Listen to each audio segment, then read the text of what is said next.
Welcome to Vanajamani kitchen. இன்றைக்கி நான் வேர்க்கடலை சுண்டல் செய்ய போகிறேன். அதுக்கு 200 கிராம் வேர்க்கடலை எடுத்து 8 மணி நேரம் ஊற வச்சுருக்கேன். இப்போ வேர்க்கடலையை வேக வைக்கலாம், பார்க்கலாம் வாங்க. வேர்க்கடலை சுண்டல் செய்ய வேர்க்கடலை வேக வைக்க குக்கரில் தண்ணி கொதிக்குது. கடலையை போட்டுக்கலாம்.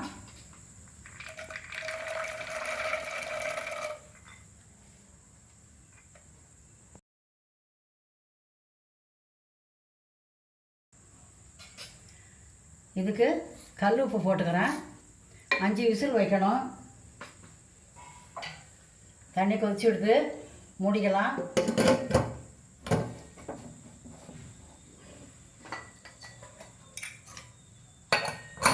அஞ்சு விசில் வச்சா வேகிறது சரியாக இருக்கும். வேர்க்கடலை வெந்து போச்சா பார்க்கலாம்.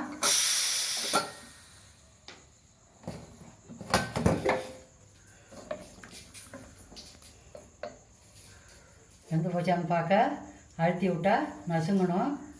வெந்து போச்சு, வடிகட்டிக்கலாம். வேர்க்கடலையே வடிகட்டி வச்சுட்டேன். இப்போ தாளிக்கலாம். வேர்க்கடலை சுண்டல் தாளிக்க ஸ்டவ் ஏற்றிக்கிட்டேன். வானல் காயுது.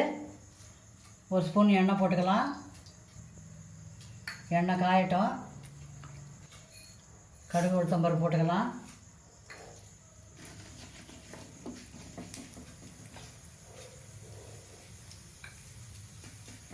கடுகு வெடிக்கட்டும்.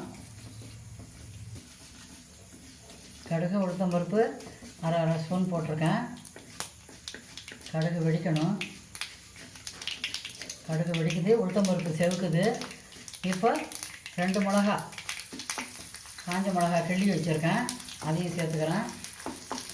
மிளகாய்க்காக கொஞ்சம் தூள் உப்பு சேர்த்துக்கிறேன். இப்போ கருவேப்பிலை சேர்த்துக்கலாம். இப்போ வேர்க்கடலை வேக வச்சு வச்சது அதை சேர்த்துக்கலாம்.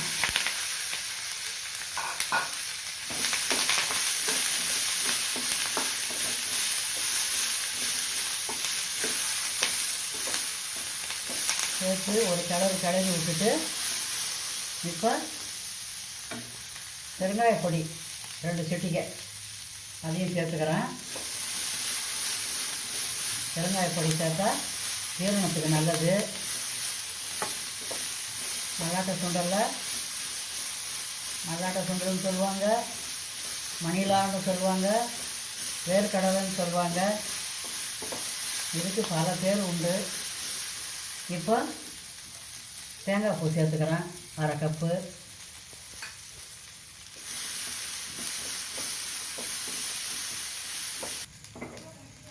தேங்காய் பூ போட்டு 1 நிமிஷம் வதங்கினது போதும். இப்போ வேர்க்கடலை சுண்டல் ரெடி ஆகிடுது. ட்ரான்ஸ்ஃபர் பண்ணிக்கலாம்.